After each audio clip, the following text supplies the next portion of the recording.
हरी हरी हरी विठ्ठल विठ्ठल विठ्ठल विठ्ठल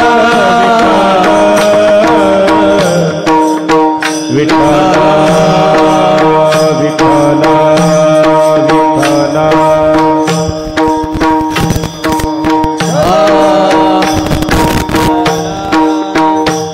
हरी विठ्ठल विठ्ठल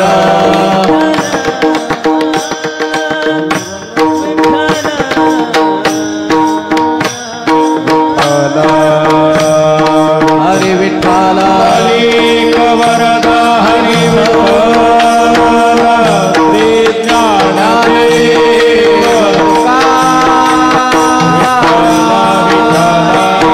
विठ्ठल महाराज की जय विठ्ठल विठ्ठल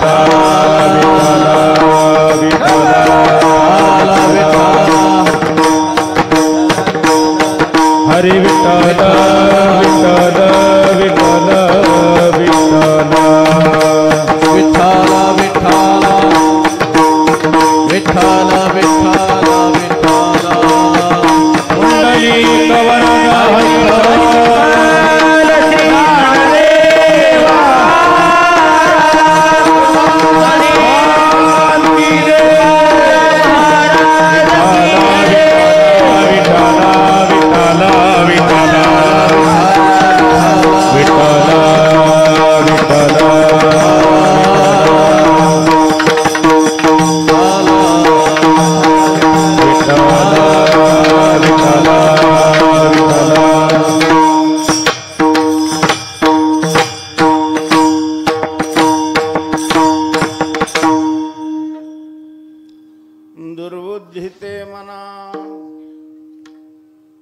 दुर्बुद्धीते मना उपजो नारायण आता मजाईसे करी तुझे पाय चित्ती धरी उपजला आता मजाईसे करी तुझे पाय चित्ती धरी तुका म्हणे आता लाभ नाही या परता आता मजैसे करी तुझे पाय चित्ती धरी पांडुरंगा करू प्रथम नमन पांडुरंगा करू प्रथम पांडुरंगा करू प्रथम नमन प्रथम दुसरी चरण संतातिया दुसरे चरण संतातिया दुसरे चरण संतातिया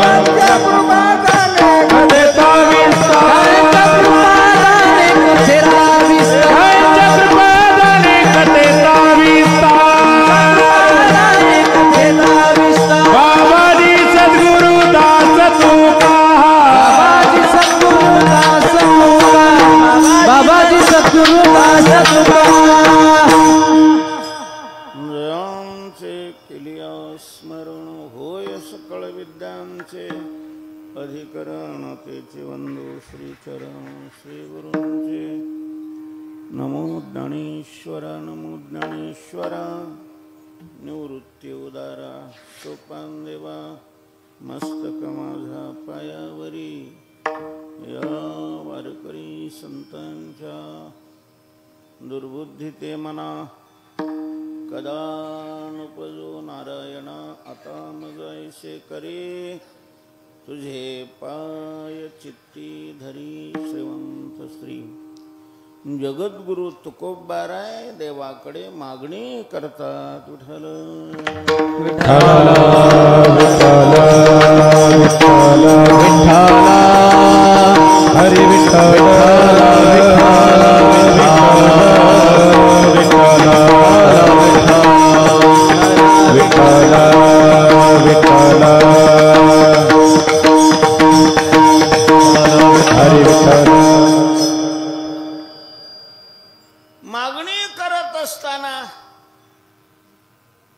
दोन चरणामध्ये मागणी केलेली आहे, पण मागणीचा फोकस मागणीचा केंद्रबिंदू महाराज एकच आहे. पहिल्या चरणात त्याला मन म्हटलेलं आहे आणि दुसऱ्या चरणात त्याला चित्त म्हटलेलं आहे. चित्त, मन, बुद्धी, चित्त, अहंकार हे कार्य भिन्नतेमुळे एकाच वृत्तीची नाव आहे. आणि आपल्या या स्थूल सूक्ष्म संघातामध्ये मन हे अत्यंत प्रधान अशा प्रकारचा घटक आहे. विठ्ठल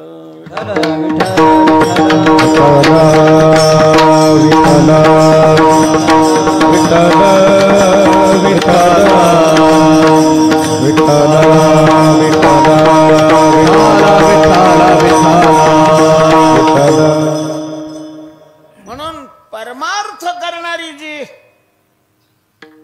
मंडळी आहे, ज्याला खरंच परमार्थ करायचा आहे, जीवनामध्ये चांगलं करून घ्यायचंय, त्यांनी मनाकडे लक्ष द्यावं. परमार्थिक माणसं मनाकडे लक्ष देतात, संसारिक माणसं तनाकडे लक्ष देतात. विठ्ठल विठ्ठल विठ्ठल विठ्ठल विठ्ठल विठ्ठल.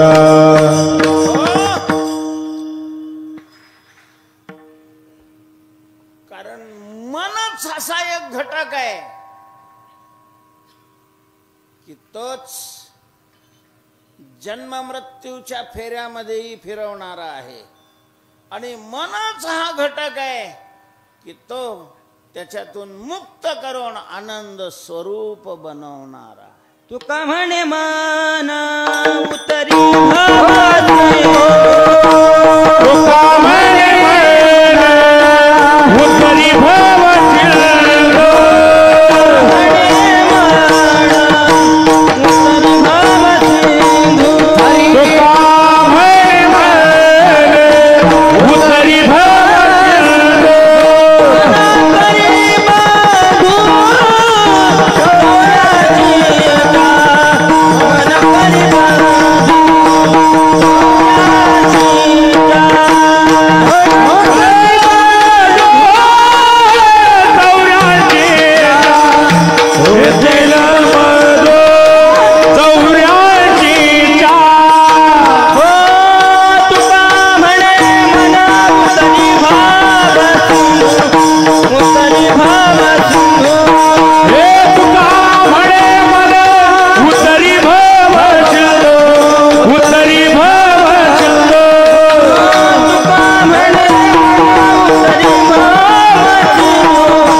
भवसिंधूतून या जन्म मरणाच्या रोगातून मुक्त करणारही मन आहे आणि त्याच्यात गुंतवणारही मन आहे. मन करी बंधू 84 लाख योनीमध्ये फिरायला लावणारही मन आहे. मन एव मनुष्याणां कारणं बंध मोक्षयोः. मनुष्याणां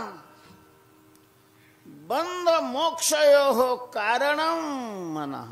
मन एव मन आहे. मन म्हणून शहाणी माणसं मनाकडे लक्ष देतात.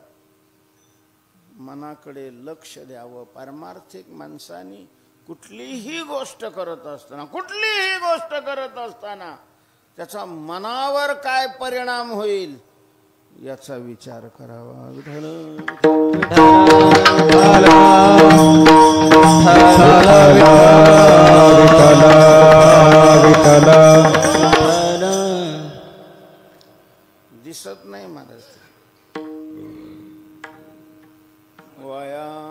हे नाव ज्ञानोबा लिहितात.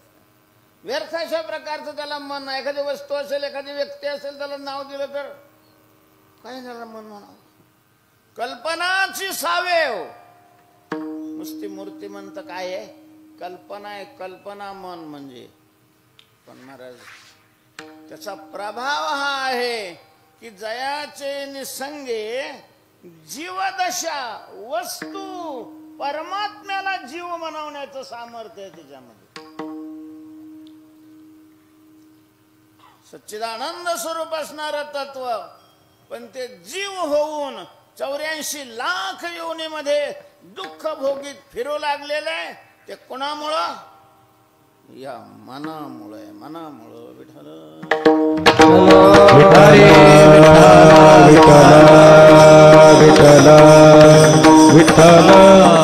म्हणून देवाकडे मागणी करत असताना दोन चरणात केलेली आहे आणि मागणी वेगवेगळी आहे, पण त्याचा संबंध कोणाशी आहे?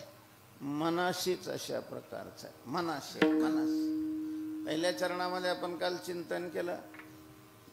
दुर्बुद्धी ते मना कदा नुपुजू नारायणा. आणि दुसऱ्या चरणात म्हणतात काय? म्हणतात दुसऱ्या चरणामध्ये? आता मजाईसे करी. आता मजाईसे करी.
अशा प्रकारचं बनव. मज ऐसे करी. कैसे करी? तुझे पाय चित्ती धरी.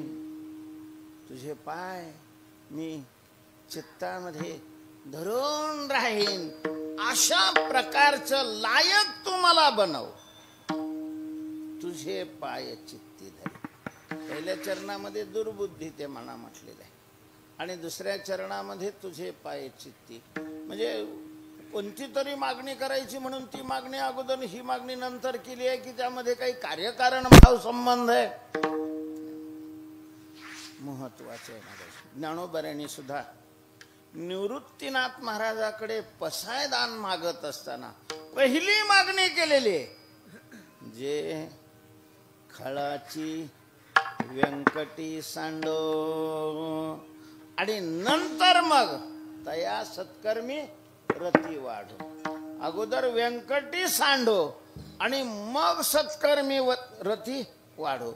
जर व्यंकटी न सांडता सत्कर्मी रती वाढली तर त्या सत्कर्माचं सगळं बळ व्यंकटीकडे पोहोचतं. विठ्ठल विठ्ठल विठ्ठल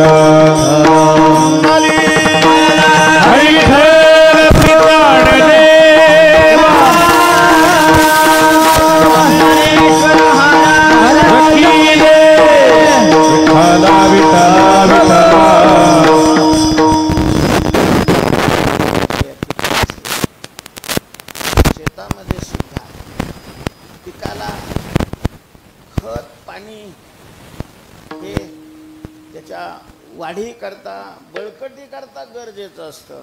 पण महाराज खत पाणी देण्याच्या अगोदर शहाणा शेतकरी असेल तर खुरपणी कर. खुरपणी महत्वाची. त्यांनी खुरपलं नाही आणि तसंच खत फेकलं माग पाणी दिलं तर ते खत ते तण धान्यापर्यंत पोचूच देत नाही महाराज. ते पाणी आणि खत आपल्याकडे ओढून घेऊन ते स्वतः ताकदवान होतं आणि ते इतकं वाढतं की त्या पिकावर काय होऊन जाते, त्याची सावली पडून जाते आणि पीक पिवळं पडतं. मला वाटतं बहुतेक परमार्थामध्ये आपल्या परमार्थाची अशीच बोंब झालेली आहे. परमार्थाचं पीक पिवळं पडलंय आणि परमार्थाची सगळी शक्ती संसाराने ओढली. विठ्ठल विठ्ठल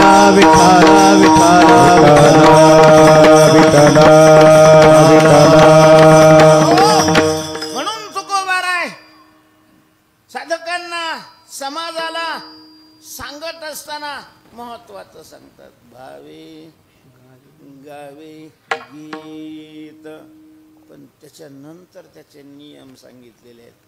शुद्ध करोनिया चित्त, चित्त शुद्ध करोनिया गीत गावे, चित्त शुद्ध करोनिया भावे गीत गावे.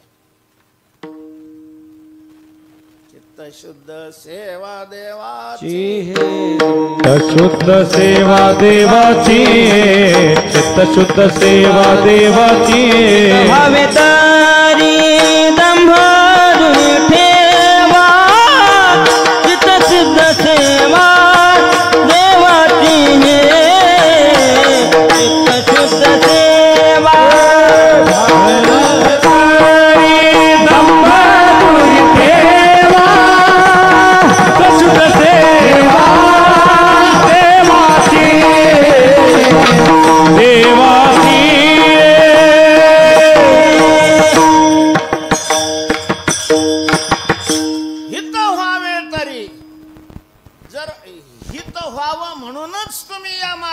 आलेले असाल, हित व्हावं म्हणून गळ्यात माळ घातलेली असेल, हित व्हावं म्हणून पंढरीची वारी करीत असाल, हित व्हावं म्हणून कीर्तन ऐकत असाल, सांगत असाल, हित व्हावं म्हणून पारायण करीत असाल, हित व्हावं म्हणून पंक्ती देत असाल, हित व्हावं म्हणून जर या मार्गात तुम्ही पदार्पण केलं असेल तर सावधान.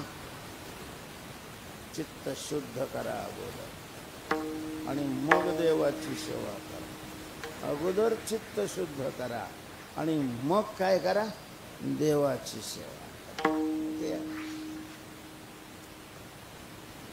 गाड्या वगैरे कलरला टाकल्या ना, आता अलीकडे काय कलर देण्याचे मशीनी निघालेले आहेत, तर तरी 8-8, 15 दिवस 15 दिवस गाडी ठेवावी लागते. एका दिवसामध्ये मशीननं कलर द्यायचा ना, 8 दिवस कशाला गाडी ठेवता. कलर एका दिवसात देता येतो, पण कलर द्यायच्या अगोदर पहिला कलर काढावा लागतो. तो पहिला कलर एका दिवसात नाही निघत मग. आणि पहिला कलर जर नाही काढला आणि दुसरा कलर जर द्यायचा प्रयत्न केला तर तिसराच कलर उमटतो. पूर्वी लोक फेटे वापरत होते महाराज, फेटे असायचे. आणि मग ते जोपर्यंत सगळेच फेटे वापरत होते तोपर्यंत त्या फेट्याला रंग देणारेही माणसं असायची, रंगारी म्हणायची त्यांना. तुमच्या भागातही असेल. मग ते 8 दिवसाला 15 दिवसाला महिन्याला ते एखाद्या गावात येऊन लागले. गावातले सगळ्या लोकांनी त्यांच्याकडे काय करायचे, फेटे आणून टाकायचे. तुम्हाला कोणता कलर द्यायचा आहे, तुम्हाला कोणता कलर द्यायचा आहे, ते नावं टाकून ते बरोबर ते हे करायचे. पण त्याच्या अगोदर मोठी कढई ठेवायची, पाणी टाकायचं, त्याच्यामध्ये सोडा टाकायचा. ते पाणी उकळलं की हे सगळे फेटे त्याच्यात टाकायचे. काय व्हायचं, त्याच्यामुळं व्हायचं असं की तो पहिला कलर निघून जायचा. अरे तुला कलर देण्याकरता आम्ही फेटा दिला आणि तो होता तो बी कलर काय केला, काढून टाकलेला आहे. तर मग पहिला कलर काढल्याशिवाय दुसरा कलर नाही चांगला बसत, दुसरा कलर नाही चांगला बसत. तसं चित्तामध्ये परमार्थाचा कलर बसावा असं वाटत असेल तर त्याच्यावर बसलेला पहिला संसाराचा कलर काय करावा लागतो, काढावाच लागतो महाराज, काढावा लागतो. आणि म्हणून पहिली मागणी महत्वाची आहे. पहिली मागणी पूर्ण झाली तर दुसऱ्या मागणीचा फायदा आहे. पहिली मागणी जर अपूर्ण असेल तर दुसरी मागणी मातीत घालील मग त्या साधकाला, परमार्थ करणाराला. विठ्ठल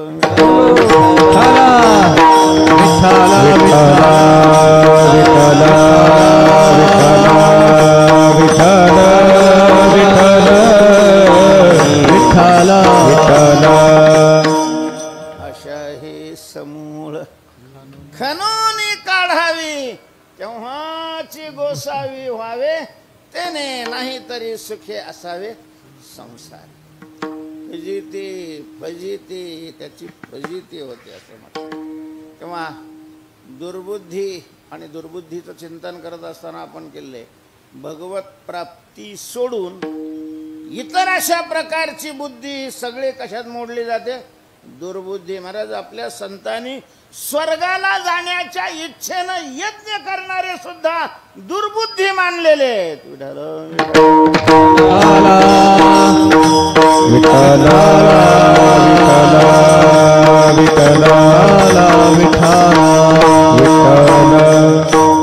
महाराज हे बोलणं आता आपल्या काही लक्षात येत नाही, पण हे वेदाच्या विरोधात बोलणं. कारण स्वर्ग कामो यजेत हे वाक्य कुठले, हे गाथ्यातलं नाही, गाथ्यात असं येणार बी नाही. हे वेदातलं वाक्य.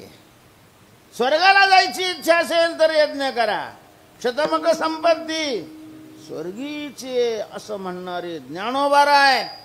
पण तिथं काय खवळले ते म्हणतात, मजची माझी असता जेणे मी दुरावे पंडुसुता. ते पुण्य ऐसे म्हणता जिभन तुटे काही. माझ्याशी वियोग होतोय आणि त्याला तुम्ही पुण्य म्हणता, तुमची जीभ कशी काय खंडित नाही होत.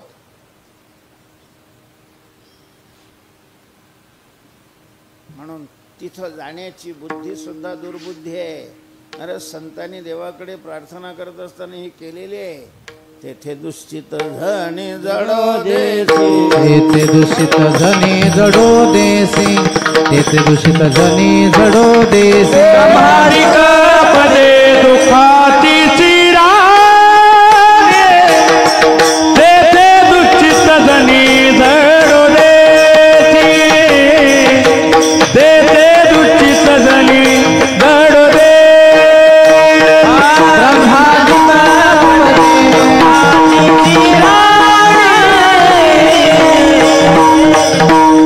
तेथे दूषित धनी जडो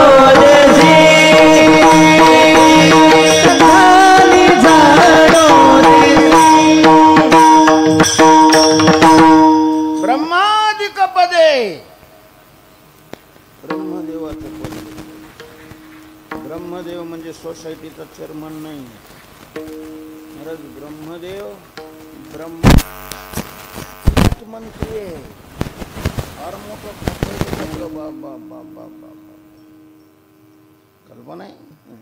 कल्पना आहे त्याच्या.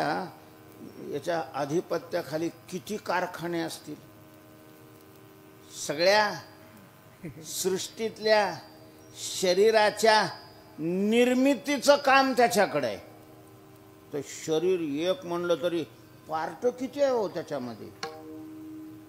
डोळे वेगळे, कान वेगळे, नाक वेगळं, डोकं वेगळं, छाती वेगळी, पाठ वेगळी, पोट वेगळं, खालचे सगळे अवयव.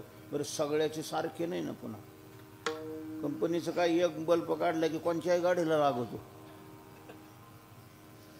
असं नाही ना. एक डोळा काढला मग चिलटाला लावायचा तरी तो त्याला लागतो, म्हशीला लावायचा तरी तो त्याला लागतो, हातीला लावायचा तरी त्याला नाही ना. प्रत्येकाचा आकार काय आहे भिन्न भिन्न आहे महाराज. डोळ्याचेच किती कारखाने असतील. ते बुबुळ बनवायचे 84 लाख प्रकारचे शरीर आहेत आणि एका एका प्रकारामध्ये अनंत शरीर आहेत. एका क्षणाला किती निर्माण होत असतील. सगळे मुंग्या किती, चिलट किती, अमके किती, तमके किती. आणि मग ते कुठलंही निर्माण व्हायचं तर ते सगळ्याला हे लहान लहान लहान लहान अवयव लागतात ना. किती कारखाने असतील. म्हणजे म्हणून त्याला 4 डोके दिलेले. एक डोकं भागणार नाही म्हणून 4 डोक्यात. आणि प्रत्येक डोक्यामध्ये हाय लेवलची मशीन आहे.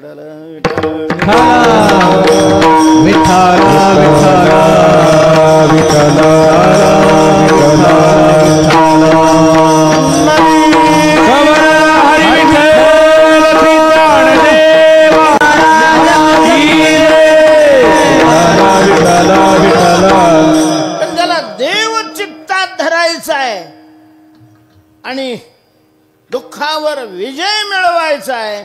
त्याला ब्रह्मलोकाला जावं अशा प्रकारची इच्छा म्हणजे दुःखाचा शेलका भाग. तेथे दुश्चित जणी जडो देशी. त्यामुळं दुर्बुद्धी ते मना अत्यंत आवश्यक आहे. पहिली हीच मागणी पाहिजे की देवा मना दुर्बुद्धी नको. आणि मग दुसरी मागणी आहे की आता मनामध्ये दुर्बुद्धी नाही आहे, भगवंतानी कृपा केली, मनामध्ये देवाशिवाय दुसरं काही मिळावं अशा प्रकारची काय राहिली नाही, अपेक्षाच राहिली. परमार्थ करणाऱ्याला मला दुसऱ्या अपेक्षाच नसेल. आणि दुसऱ्या अपेक्षा आहे तोपर्यंत मग आपलं इथून थोडं जरा असं कडकडनी चाललेलं बरं.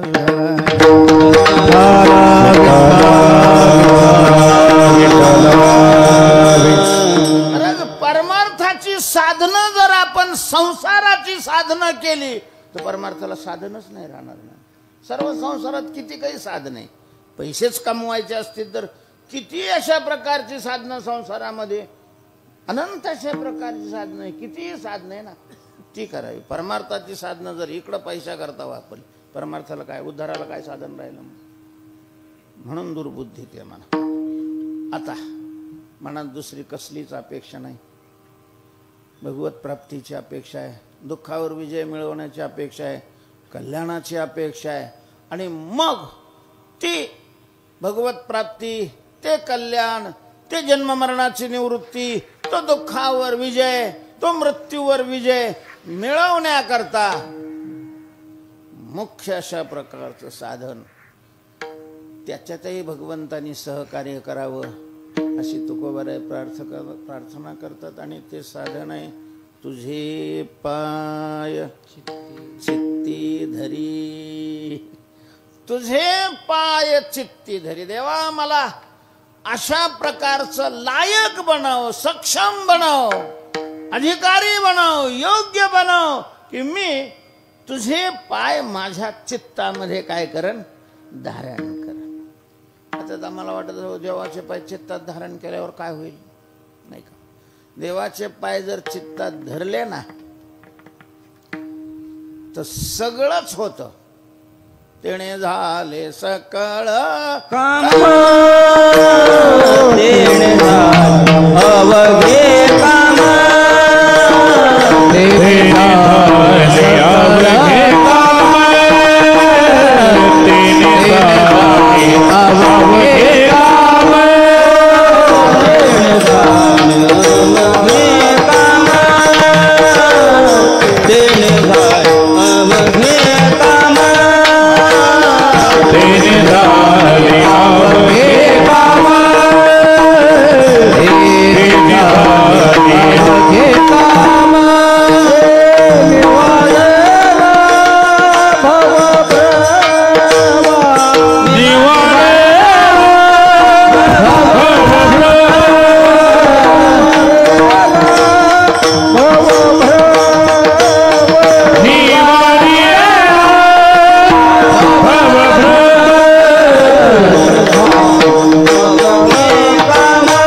साधना केली आणि त्या साधनेमुळं काय झालं ते सांगतात. ते झाले अवघे काम एक धरिला चित्ती, आम्ही रखुमाईचा पती, आम्ही एक रखुमाईचा पती चित्ती धरला. पांडुरंग चित्तामध्ये सगळंच काम झालं, सगळंच काम झालं. सगळं झालं म्हणजे काय झालं? निवारला भव भ्रम, या भवाचा भ्रम काय झाला? संपला संपला. काहीच कर्तव्य अशा प्रकारचं राहिलं नाही. काम नाही झालो पाही रिकामा, अर्थात त्याच्याकरता साधनाही केली. म्हणजे ज्या संतांनी ज्या संतांना भगवत प्राप्ती झाली, दुःखावर विजय ज्यांनी मिळवला, सगळ्यांनी ही साधना केली आहे. तुम्ही ज्ञानाच्या मार्गाने जा, साधना हीच करावी लागते. भक्तीच्या मार्गाने जा, साधना हीच करावी लागते. योगाच्या मार्गाने जा, साधना हीच अशा प्रकारची करावी लागते. चित्तात देवाला, चित्तात देवाला बघा जमतंय. मग ते चित्तात देवाला धरण्याकरता तुकोबराय देवाकडे अपेक्षा व्यक्त करतात की तुम्ही मला अशा प्रकारचं सक्षम बनवा.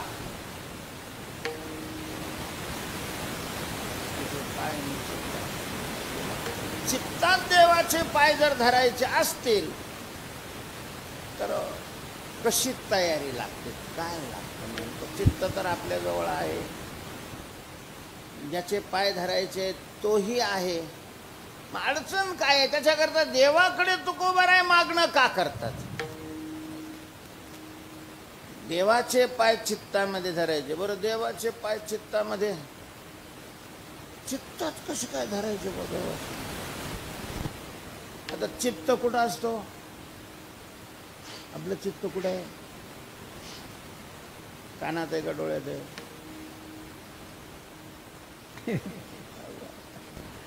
बरेच ते आत आहे, सगळ्या शरीरामध्ये. पायाला गार लागलेलं कळतं ना, ते कशामुळं कळतं? तिथं चित्त आहे म्हणून कळतं. कोणी डोक्याला अशी चिटकी मारली तीही लक्षात येते, कारण तिथंही काय आहे?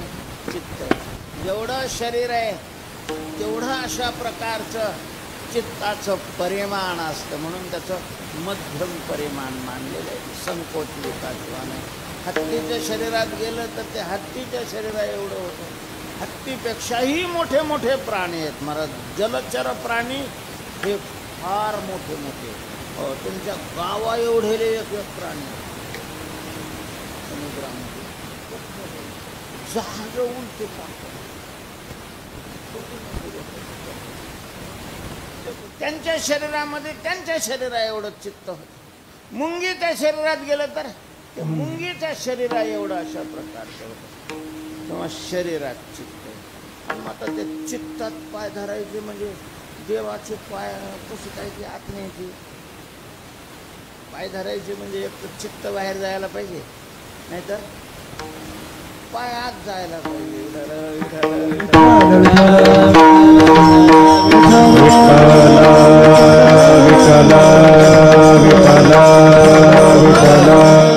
चित्ताने पाय कसे धरायचे महाराज? देवाचे पाय धरता येतात ते फक्त चित्तानेच धरता येतात. चित्तात धरले तरच धरले जातात, अन्यथा देवाचे पाय धरले जात नाही. कसं म्हणतात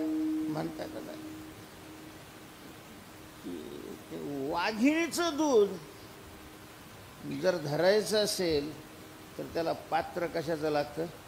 सोन्याचं लागतं. म्हणतात सोन्याचं. स्टीलचं तांबे नेलं आणि त्याच्यात धार पिळल्याबरोबर तर ते तांब्या फोडून ते खाली जाईल. त्याला सोन्याचं पात्र लागतं. तसं भगवंताला धरायचं असेल तर त्याला चित्ताचंच पात्र लागतं. ज्याने धरला त्यांनी सगळ्यांनी कशात धरलेला आहे?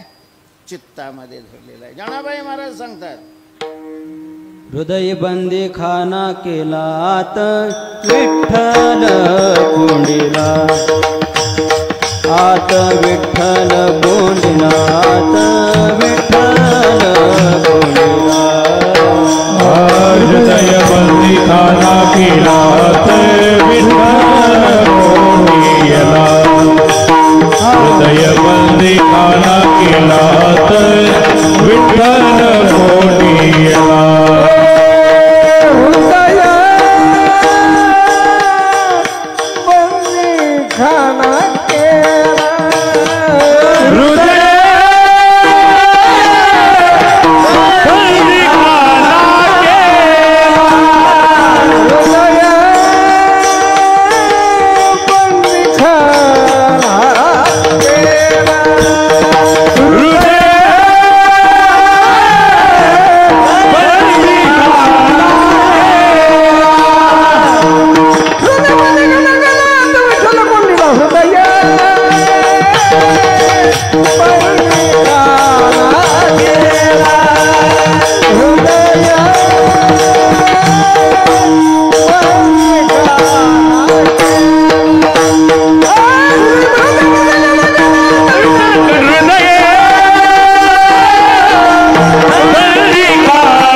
चित्ताचा तुरुंग बनवला आणि त्याला अशा प्रकारचा आत ढकलून चौकडून त्याला धरलं, बांधलं अशा प्रकारचं. संपुष्ट हे हृदय पेटी करोनी पोटी साठविला राहे. हृदय संपुष्टी साठविला हरी. जिहि हृदय मंदिरी जिहि हृदय मंदिरी जिहि हृदय मंदिरी साठविला हरी. जिहि हृदय मंदिरी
जिहि हृदय मंदिरी. देवाला हृदयामध्येच अशा प्रकारचं साठवावं लागतं, साठवला जातो, धरावं लागतं, नाही का? आपण काय करतो, पंढरपूरला गेलो, इकडं तिकडे गेलो, मग तिथून देवाची मूर्ती म्हणा, फोटो म्हणा आणतो, देवघरामध्ये नाही तर खुटीला टांगून ठेवतो. मंदिरातला देव तुमच्या आतली दुःख नाही दूर करू शकत. आतली दुःख दूर करायचे असतील तर हृदयाचं काय केलं पाहिजे? मंदिर केलं पाहिजे. मग बाहेरची मंदिर, हृदयाचं मंदिर करण्याकरता बाहेरची मंदिर आहेत. अगोदर बाहेरची मंदिर आणि मग तिथं सेवा करून तो आत येण्याच्या लायकीचं चित्तात जो धरला जातो हे खरं आहे, पण वाटेल त्या चित्तात तो धरला नाही जात. वाटेल ते चित्त त्याला धरण्याच्या लायकीचं असतं असं नाही. त्या रामायणामध्ये विषय येतो. प्रभू रामचंद्र 14 वर्ष वनवासात काटायची होती म्हणून निघालेले आहेत. गंगा तीरावर भारद्वाज मुनीच्या आश्रमामध्ये आज जिथं कुंभमेळा चालू आहे तिथं भारद्वाज मुनींचा आश्रम होता, तिथं आलेले आहेत. भारद्वाज मुनींनी खूप आदर सत्कार केला, ठेवून घेतलं. पण भगवान म्हणतात, मुनी महाराज इथं राहणं शक्य नाही, इथून अयोध्येजवळ आहे, तुम्हाला सगळा त्रास होईल. मला असं एखादं ठिकाण दाखवा की ज्या ठिकाणी मी 14 वर्ष निवांत राहू शकेन. मुनींनी सांगितलं, तू असं ठिकाण दाखव की ज्या ठिकाणी तू नाहीस. म्हटले, मुनी महाराज ते सामान्य तसं नाही, या रूपामध्ये विशेष रूपामध्ये मला राहायचंय. त्यावेळेला गोस्वामी तुलसीदासजी महाराज त्यांनी जे ठिकाण दाखवलं ते कसं आहे. काम क्रोध मदमान न मोहा, काम क्रोध मदमान न मोहा, लोभ न क्षोभ न राग न द्रोहा, जिनके मन में कपट दंभ नहीं माया, तिनके हृदय बसवूं रघुराया. त्याच्या चित्तामध्ये तुम्ही जाऊन राहा, त्याच्या हृदयामध्ये अंतःकरणामध्ये जाऊन राहा की ज्या अंतःकरणामध्ये काम नाही, क्रोध नाही, लोभ नाही, मोह नाही, कपट नाही, अशा प्रकारचं शुद्ध चित्त करावं लागतं. देवाला जर धरायचं असेल तर, नाही का, अशुद्ध जागेवर तो कसा राहील महाराज. तो अत्यंत शुद्ध आहे, पवित्र आहे. जय जय देव निर्मळ निज जनाखिल मंगळ, जन्म जरा जल जल प्रभंजन. परमात्मा निर्मळ आहे. मग त्याला ठेवायचं असेल तर ती जागा ही काय लागते, निर्मळ लागते, शुद्ध लागते. तेव्हा देवाला चित्तात धरायचं असेल तर चित्त हे शुद्ध करावं लागतं. तुका म्हणे चित्त करावे निर्मळ, येवनी गोपाळ राहते, येवनी गोपाळ राहते, येवनी गोपाळ राहते. तुका म्हणे चित्त करावे निर्मळ, येवनी गोपाळ राहते, येवनी गोपाळ राहते, येवनी गोपाळ राहते. तुका म्हणते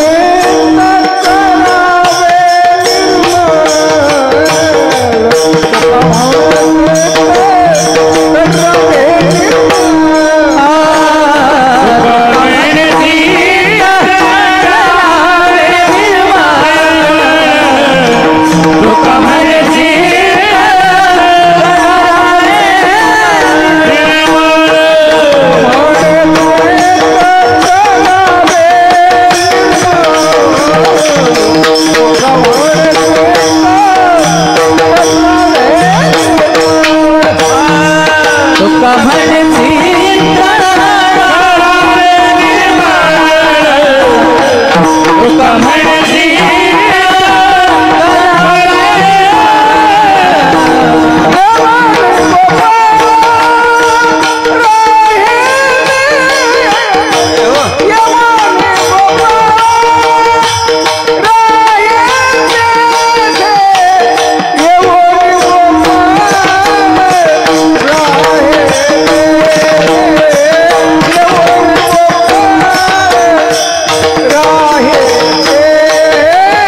तशा प्रकारचं चित्त तयार करणं हे आपलं काम आहे. काय करावं लागतं? निर्मळ करावं लागतं, शुद्ध अशा प्रकारचं लावावं लागतं, निर्दोष चित्त बनवावं लागतं. म्हणजे निर्मळ करायचं असेल तर त्याला काय लावावं लागेल? कोणत्या कंपनीचा साबण चित्त शुद्ध करू शकतो? महाराज, चित्ताला शुद्ध करायचं असेल तर कलियुगामध्ये नामचिंतनाचा साबण महत्वाचा. नामाशिवाय चित्त या युगामध्ये दुसऱ्या कशानेही शुद्ध होत नाही. नामचिंतन, नामचिंतन किती करायचं? शुद्ध होईपर्यंत करायचं. किती करायचं? शुद्ध होईपर्यंत करायचं. त्या चित्तातली जी अशुद्धी आहे त्या अशुद्धीचे 3 प्रकार आहेत: मल, विक्षेप आणि आवरण. चित्त ज्या दोषामुळं अशुद्ध झालेलं आहे त्या दोषाचे मुख्य शास्त्राने 3 प्रकार सांगितलेले आहेत. मल दोष आहे, विक्षेप दोष आहे, आवरण दोष आहे. पण अर्थात हे बाहेरचा मल आहे, त्याच्या आत विक्षेप आहे, त्याच्या आत आवरण आहे. आतून जर केलं तर मग आवरण आहे, विक्षेप आहे आणि मल आहे. आता बाहेरून जाणाऱ्याने पहिल्यांदा मोठ्या दाराचं कुलूप काढावं लागतं, तसं मलदोष पहिला घालवावा लागतो. मलदोष नाही का? मल शब्दाचा अर्थ काय आहे? मल शब्दाचा अर्थ आहे पाप वासना. पाप करण्याची जी वासना आहे त्याला मलदोष. एकादशी आहे, वारकरी आहे, नाही एकादशी मोडीत नियमाने पाळतो, पण भजे दिसले की मनात येतं. एखाद्या पाहुण्याकडे गेला, ते काही वारकरी अवलादी असतात असं नाही. खरं तर वारकरी वारकरी पाहावा, चांगलं राहतं. पण हे हरामखोर पैशावाला पाहतात, वारकरी नाही पाहत.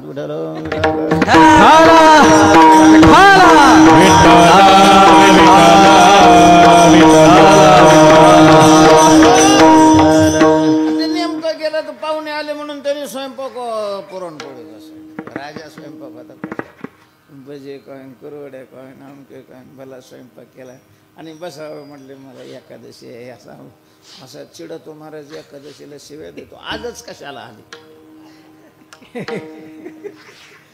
तू? काय ह्याला एकादशीला? महाराज, वारकऱ्यांना सरी एवढी अक्कल नसावी की असावी का नाही किंवा लग्न एकादशीच्या दिवशी काढू नये. गळ्यात माळ आहे ना, म्हणून मी म्हणतो थोडस जड जातो लोकाला, घालायची तर नीट घालीत जा. माळ माळ माळ.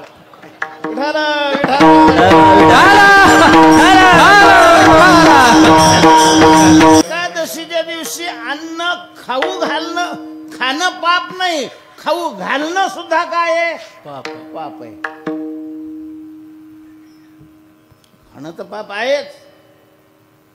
एकादशीच्या दिवशी सगळी पाप अन्नाचा आश्रय करून असतात. एकादशीचं अन्नपान जे नर करीती भोजन, श्वान विष्टे समान अधम जनते एक.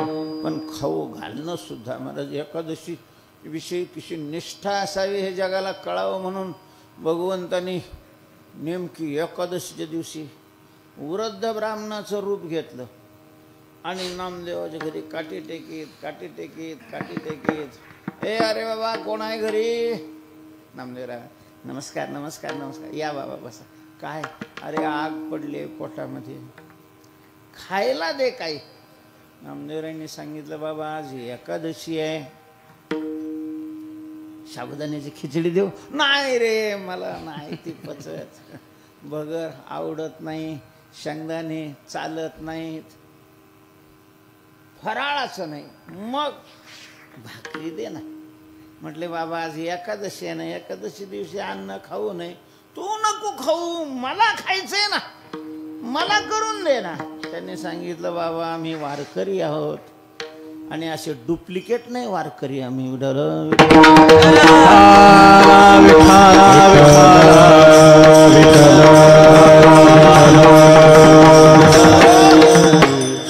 वारकऱ्याच्या तरी बिन एकादशीचा माणूस कसं काय असू शकतो? याला हरामखोर मग ग्रहस्थ करतो.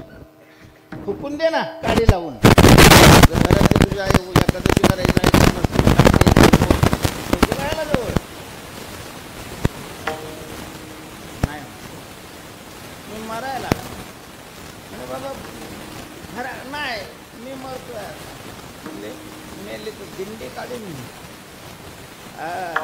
पुण्यतिथी करीन नाही मीर होणं मग खरं मीर मग आसपासचे लोक जमले ते लोकांनी ऐकलेलं होतं ते लोक थकलेलेच राहतात. त्याचं एक शुद्ध ना त्याचं अशुद्ध करायला काहीतरी असं निमित्त पाहत राहते. लगेच लोक पाहू हा माळकरी झालाय लय ते एकादशीचा निष्ठावान आहे ते मात्र अन्न बरं मात्र दुसऱ्याचं घेत नव्हतं. त्याला नामदेव राहायचंच घरचं पाहिजे होतं. म्हातारे बी लय आगाव राहते म्हणा काय काय जाऊ द्या आपला विषय अंतर होईल. लोक लागले काय लगेच बांबू चिंबू आणले अंघोळ घातली महाराज बांबू चढून पुन्हा उठून बसू. नामदेवा अरे दे ना खायला काय तर. त्यांनी सांगितलं बाबा पुन्हा खायला उठले तुम्ही. भगवान प्रगत झाले. नामदेवा तुझी निष्ठा अरे परमार्थामध्ये कला महत्वाची नाही. भक्तिशास्त्रामध्ये निष्ठा महत्वाची आहे. पूर्वी माणसं कलाकार नव्हते पण काय होते निष्ठावान होते. काय निष्ठा होते म्हणजे हे निष्ठाराम महाराज सांगतात दुःख झालेले होते त्याच्यात आळ्या आळी बाहेर निघाली की पुन्हा तिला मध्ये घालायची. किती दिवस हे तरी माझी तरी विचार निष्ठा हो देवाने कृपा करावी. आणि आजही जे परमार्थ करतात ज्यांच्या गळ्यात माळ आहे त्यांच्या ठिकाणी कशा प्रकारची निष्ठा निर्माण तेव्हा चित्ताला शुद्ध करणार हा मला हा विक्षेप पाप वासा पाप करावं असं करत नाही पण करावं असं वाटत असलं तरी हे हा मलदोष आहे. करावं असं वाटत असलं ते विकारामुळं. म्हणून काम क्रोध लोभ ईर्ष्या द्वेष मत्सर हे सगळे मलदोषामध्ये मोडले जातात. विठ्ठला विठ्ठला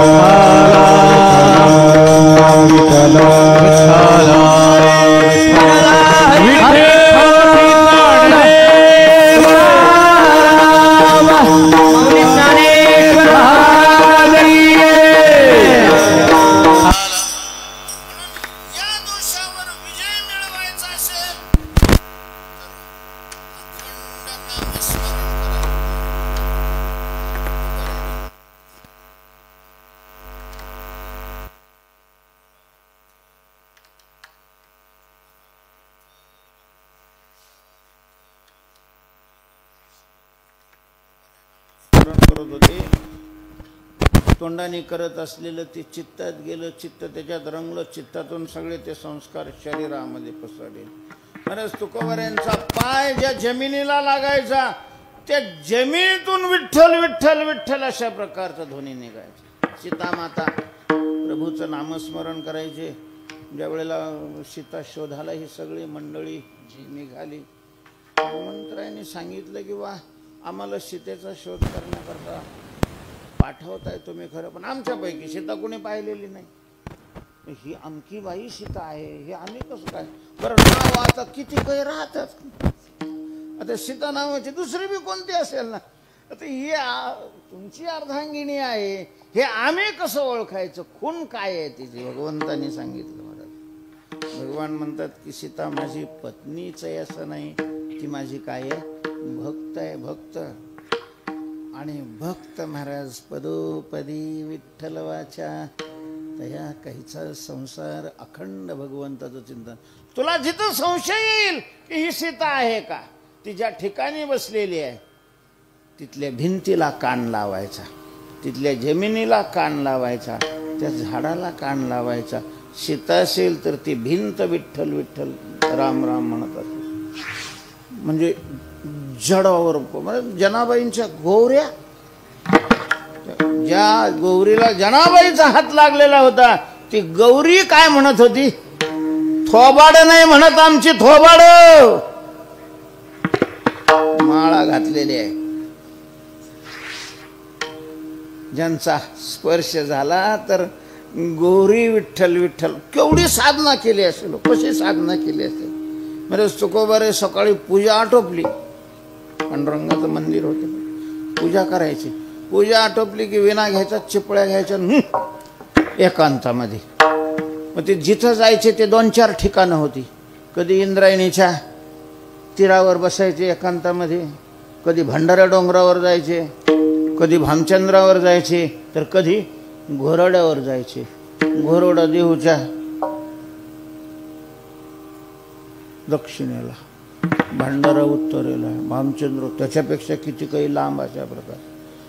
मग सगळं आटपायचं, पोरांचं आटपायचं, त्यांना जीव घालून शाळेत पाठवायचं, ते म्हशीचं सगळं पाठवायचं.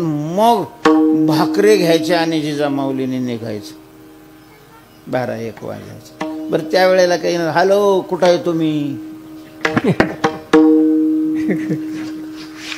दिंडी अशी विश्रांतीला नुसती लघवीला थांबली तरी फोन चालू होता. हरामखोरा आलाच कशाला पंढरपूरला, तू घरीच बसायचं ना. जर आपल्याकडून खरंच देवाची सेवा घडावी असं वाटत असेल तर किमान दिंडीच्या टायमाला तरी दगड घालीत जा त्याच्यावर. आणि मग काय सगळंच डोक्यात राहत. मोबाईल म्हणजे काय हे कलियुग आणि षडयंत्र रचलंय का काय माहिती की हे माळ करायला मातीत घालण्याकरता काही कळतच नाही. एवढं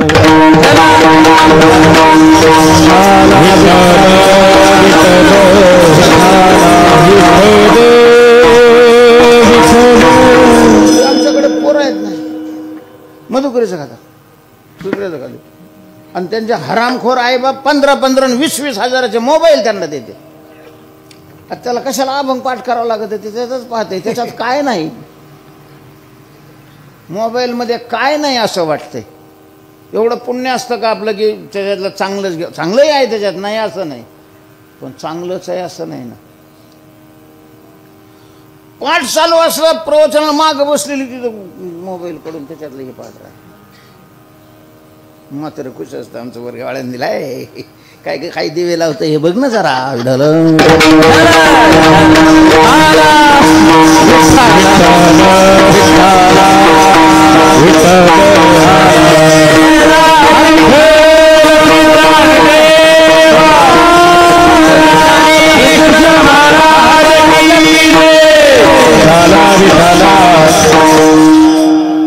नामचिंतन करावं. मला नामचिंतन करत असताना शरीराचा सुद्धा आठव राहू नये. शरीराला विसरून नामचिंतन करावं. नाटवणी देह पायाचे चिंतन, नाही का. देवाचा ऐसा करी उपकार, देहाचा विसर पाडी मज. तेव्हा मल दोष आहे. दुसरा विक्षेप दोष आहे. विक्षेप म्हणजे वृत्तीची चंचलता, एका ठिकाणी स्थिर न राहणं, माकडासारखं इकडं तिकडं इकडं तिकडं इकडं तिकडं अशा प्रकारचं फिरत राहते वृत्ती. बहुत चंचल चपल जाता येताना काय काय करीतो या म्हणा परी नाही के. मोठ्या मोठ्याने हात टेकले महाराज या चंचलते पुढं. अर्जुनासारख्याने म्हणावं, योयम योगस्तया प्रोक्त साम्येन मधुसूदन एतस्याहं न पश्यामि चंचलत्वात् स्थितिं स्थिरां चंचलं हि मन कृष्ण प्रमाथि बलवत् दृढं तस्याहं निग्रहं मन्ये वायोरिव सदृश. आणि तिसरा दोष आहे आवरण. आवरण म्हणजे अज्ञानाचं झाकण, आपल्या स्वरूपावर मीच्या स्वरूपावर झाकण, नाही का. देह मी वाटणं हे आवरणाचं स्वरूप आहे. मग मी पाटील म्हटलं तरी आवरण आहे, आणि मी महाराज म्हटला तरी काय आहे, आवरण आहे.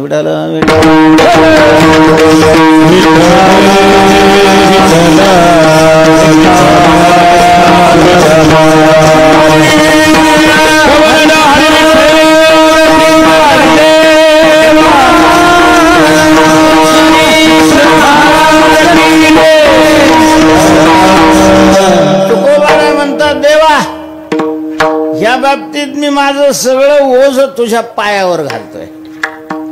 तुका म्हणे घालू तयावरी भार, वाहू हा संसार देवा पायी घालो नि माथा बैसलो भार. त्याला शरण जावं आणि त्याच्याजवळ बस. आता मला तू असं कर, काय करायचं ते तुझ तू पाय. काय करायचं हे मी कशाला सांगू, काय करायचं हे मी, बस तुझे पाय मी चित्तात धरले पाहिजे. अशा स्थितीपर्यंत मला तू घेऊन ये. मग काय वाटेल ते करायचं ते तू कर. नामस्मरण करून घे माझ्याकडून, ध्यानधारणा करून घे माझ्याकडून, एखाद्या गुरुला शरण जाऊन ध्यान संपादन करून घे माझ्या. तुझे पाय चित्तात धरले पाहिजे. आता माझं काय मागणी आहे महाराज, काय मागणी आहे. देवाला सुद्धा असा घाम फुटला असेल महाराज. असे काही अभंग आहेत ते पाहिले की असं वाटतं हे दोघंच एकामेकाला भेटलेले आहे. गाठ पडली ठका ठका त्याचे वर्म जाणे. तुकोबऱ्यासारखा भक्त देवाला अगोदर कधी भेटला नसेल आणि पुढं कधी भेटतो की नाही काय माहिती.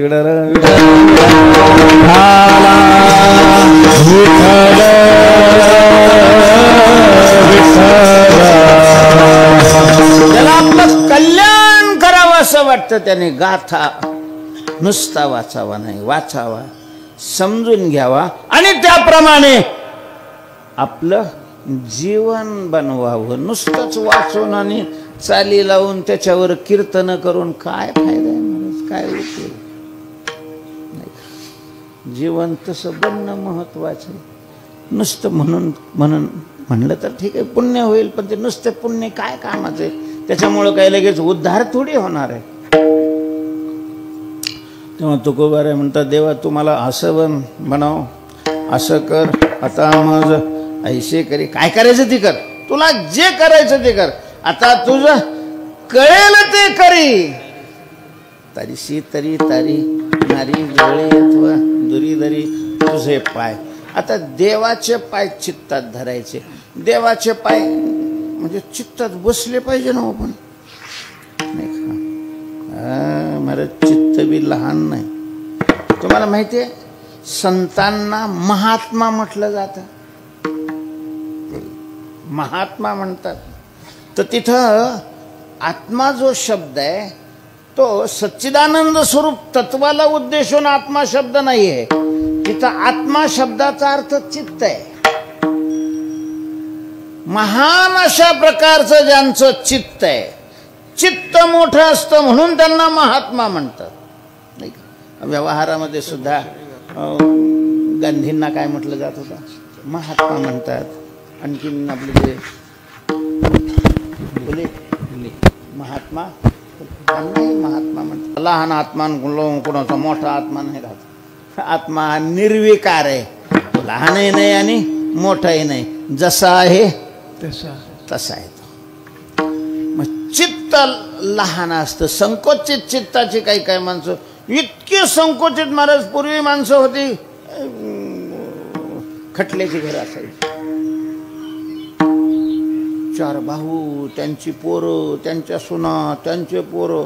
आता कुठंतरी 250 का 300 माणसाचं एकच कुटुंब, एवढे एकत्र राहतात.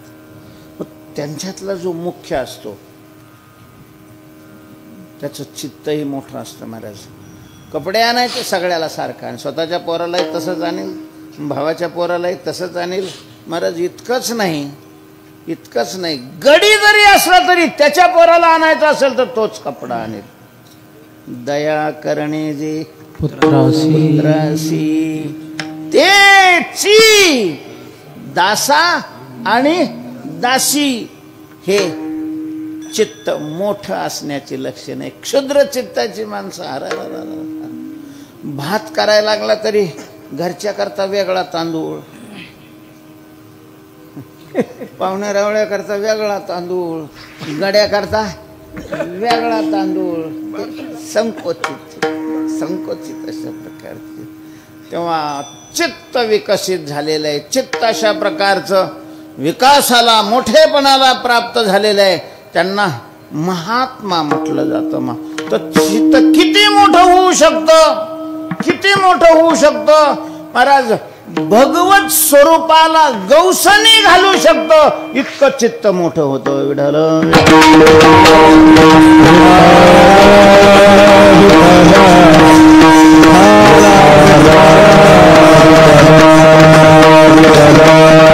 त्याची काय केले गौसनी अशा प्रकारची, म्हणून महात्मा. तेव्हा देवा माझा तू अशा प्रकारचं लायक बनव की तुझे पाय चित्ती धरी, बस याच्याशिवाय मला दुसरं काही नकोय. माझ्या मनामध्ये हा भाव निर्माण झालेला आहे. देवा तुझ्या कृपेनं तो काय व्हावा, परिपूर्ण व्हावा. उपजला भाव तुझे कृपे सिद्धी जाओ. कारण आता या परिस्थितीमध्ये, या जीवनामध्ये याशिवाय दुसरा लाभ नाही. तू का म्हणे आता, तू का म्हणे आता, तू का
परिस्थितीमध्ये याच्यापेक्षा मला दुसरा कोणताही लाभ आहे असं वाटत नाही.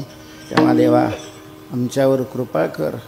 आणि आता मजैसे करी तुझे पाय चित्ती धरी. ज्ञानेश्वर माऊली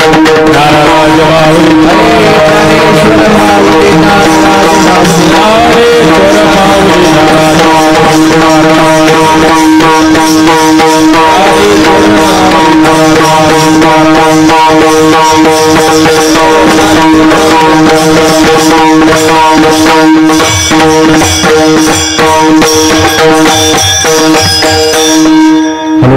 पांडुरंग स्वरूप सद्गुरू आनंद भारती महाराज त्यांच्या चरणावर हे वाक्पुष्प समर्पण करून त्यांच्याकडे हीच मागणी, आता मज ऐसे करी तुझे पाय चित्ती धरी. त्यांच्याकडे मागणी करून तुमच्याकडे मागणी आहे की या 6/2 ते 13/2 परळीला जो उत्सव होतोय त्या उत्सवामध्ये आनंद लुटण्याकरता जितकं शक्य जेवढं शक्य ज्याला शक्य त्यांनी या. विठ्ठल जय जय